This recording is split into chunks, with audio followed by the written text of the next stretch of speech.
Okay, any other questions? Okay, done. I guess I did that all tonight, and I'm going to turn it over now to Lisa Torres.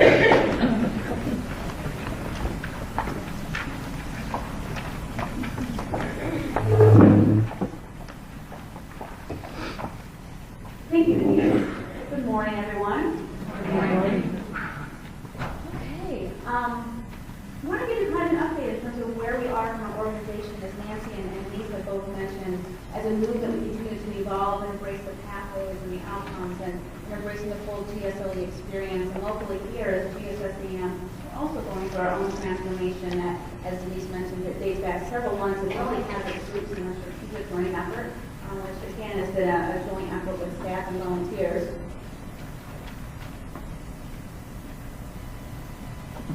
So as a brief recap of strategic learning, which began back in the fall of 2009, it was a group of volunteers and staff, a diagonal slice, if you will, of staff and volunteers from all levels, also including community members and girls, taking a real honest look at our organization and what we do well and what we're having some challenges with.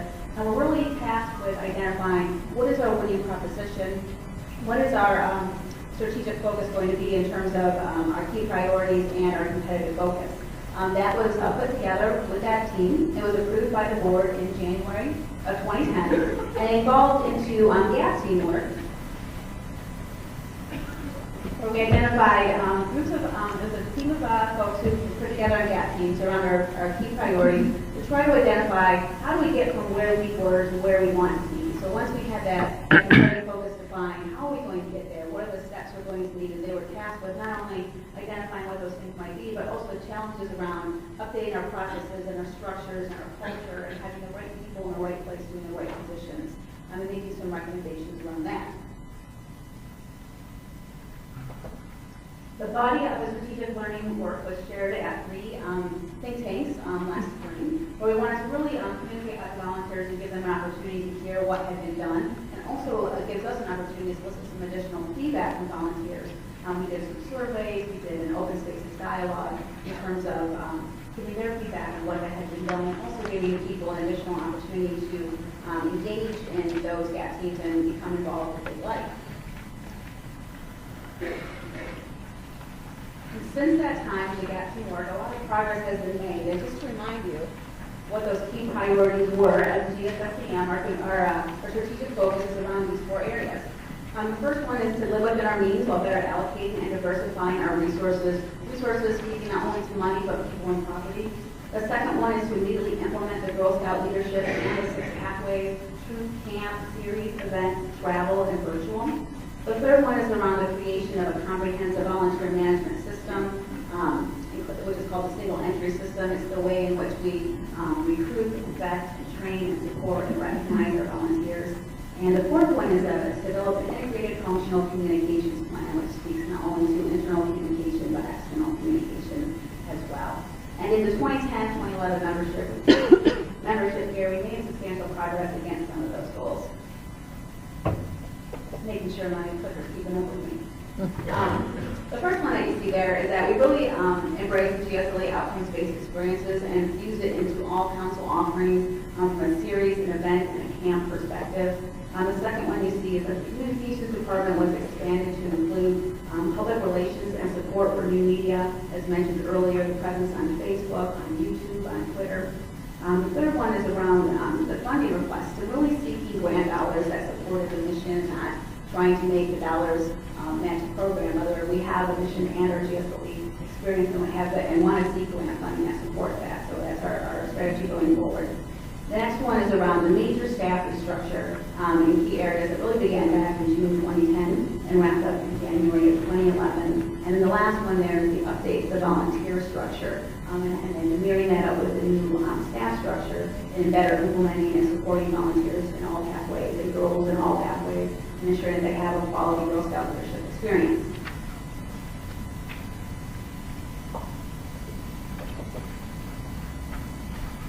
This is what our new staff structure looks like.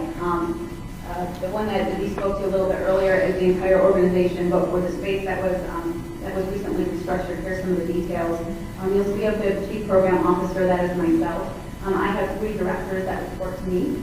I have the director of Troop Pathway, Barb Sosen, who has 2 regional Troop Pathway managers, Tiffany Griffin and Renee Allen, who report to her, and we have a team of Troop Pathway specialists who report to them. And this is really now the customer service arm and troop support for volunteers engaged in the Troop Pathway. The second area you'll see there, the director of Collaborative Pathways, with Amy Mabel, who oversees the staff of series and event specialists. We're really charged with council level series and event experiences for girls, embracing those pathways. And I have the director of volunteer management, who's oversees volunteer management specialists who are responsible for the execution of that single entry system that we mentioned a little bit earlier. Over on the right there, you'll see the chief marketing and communications officer, Michael Baird, who now has the director of recruitment, Cole Cook, who is in the process of hiring a team of recruitment specialists who will be solely focused on the recruitment aspects of our organization. So with the new staff structure in place, we wanted to look at the volunteer structure. And for those of you who have heard me talk about this before, you know that our staff and volunteer structure are nearly 50 years old, and it's not unique to GSSEM. Nationally, that's a trend that has been occurring for some time. And GSUSA has been engaged in an effort they refer to as service delivery redesign. How do we update the way we deliver our services to girls via an updated staff structure and an updated volunteer structure to ensure that we are a relevant vibrant organization, we are meeting the needs of today's girls and volunteers, and we are embracing the pathways, and that we are executing the Girl Scout leadership experience. So to that end, we've gone through the effort of updating the staff structure, and now we're looking to update the volunteer structure as well. Back in August, we convened a number of think tanks where we invited volunteers to come out and give some opinion around what in a perfect world would GSSEM look like going forward. We not only shared some of the work from GSUSA and some of the recommendations from GSUSA, but those were really recommendations, and we wanted to get some feedback locally from what that should look like. So we started doing some information gathering around that. And then, thank you. It takes a village. So we convened a volunteer structure task force in November. Oh, yellow card. Okay, the volunteer structure task force in November. This is a group of 30 volunteers that are working on their service delivery redesign. They have staff support, but there are no staff serving on the committees. It's really a volunteer-led effort. They have 4 areas they're focused on. They go into 4 subcommittees. The first one is around best practices. What do we do today well that we want to consider carrying forward? The second one is around geographic territories and unity conventions. What should those actual units look like, and what should they be called? The third one is around financial practices and how do we go about merging funds, and what should some practices be going forward for those local organizations to be. And finally, those volunteer positions. What volunteer positions are needed and at what levels, and what for the high-level job description around those.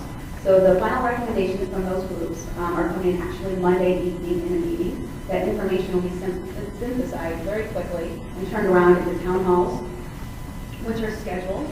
We are encouraging certainly all of you, all of our volunteers, even interested parents who are interested to see what these changes look like and how it impacts them. These are up on the website. Please register for them. Please encourage others to do so. We want to be mindful of capacity issues. We'd love for you to come out and hear some more about this. At a high level, though, I just want to share just a real high level philosophical changes. We don't know specifically what it looks like yet, but the big change that we're going from the old way of doing things to the new way of doing things. Historically, membership specialists were kind of conduit of information who passed on to service unit managers who they communicated to leaders. And while in some areas that was effective, in a lot of areas we found it to be a bottleneck. We found it to be not an effective way to operate. So we're really trying to move to a different service delivery model where the volunteer is really the center of that communication. They are working with subject matter experts at the council to really get that information that they're not just telephoning to see well. So that's kind of where we're at from a strategy standpoint, and I'm going to splash you the red card. But again, I just want to encourage folks for the town halls. We really want to, going forward, have staff and volunteers come together arm in arm to embrace the new operation, the new way of doing things, and I look forward to seeing you at town halls. And I will entertain questions if there are any. The town hall meeting is where we will get the information on what the new structure will look like? Yes, the question was if at the town hall, that's where information will be shared, but what the new structure looks like, and the answer is yes. So I understand the new structure is already decided on and it will be implemented next program year? The question was if the new structure has been decided on and it will be implemented next program year. The answer is the new structure is right now in conversation. We have a recommendation from the volunteer task force on that. Like I said, some people are working on synthesizing what those details look like. It will be communicated at the town halls and it will be implemented for the next membership year. Right now today, I can't tell you exactly, but by the town halls I will. Is there going to be an online tutorial for leaders that are unaware of that and how they in contact this organization? I think currently leaders are just going to be a service manager and then we can respond. Yes, the question was around if there'll be online resources or tutorials to help assist leaders or volunteers with who they work with going forward. The answer is definitely yes. We know what we're going to be going through for the next several months is a substantial change in the way we do work, and that we really are committed to being able to get that information out to people so they understand what that change is. And online certainly will have not only what we try to communicate during meetings and face-to-face, we certainly have that information available online so volunteers will be able to access that as well. I see that they were involved in subsequent meetings, but is there a reason why Wayne County wasn't represented in the initial strategic think tank? Going back to The meetings that were held in Whitney. It was in, I'm sorry, page 7, Strategic Learning Think Tank, May through June 2010. There's Oakland, Monroe, and St. Clair County, but Wayne wasn't represented.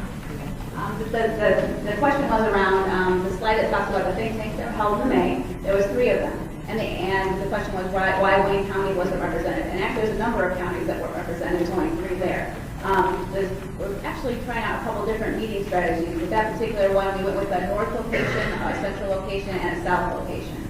And then you'll see in August, we went with 7 locations trying to hit all communities as possible. So it wasn't a strategic decision to exclude a county. We were trying to find what's the right mix in terms of we want to maximize the participation because we find that with these meetings, the more people we can get involved in having dialogue, the more meaningful conversation there is, as opposed to having a lot of meetings with fewer people, there's not as rich conversation around that. So it wasn't a decision to exclude Wayne County, it was to try out the north, central, and south support in that case. So Wayne County individuals could have gone to the Yes, and thank you, that's a fair point. For any of these town halls or think tanks we've had, anybody is able to participate at any, and we did see that across different lines for people, if it was happened to be a day a week or a time of day that was more convenient for them, they would travel to that particular site because that was what worked best for them. Any other questions? I'm sorry, go ahead. Are the service unit managers going away completely? That going to disappear? The question was if the service unit managers are going away completely.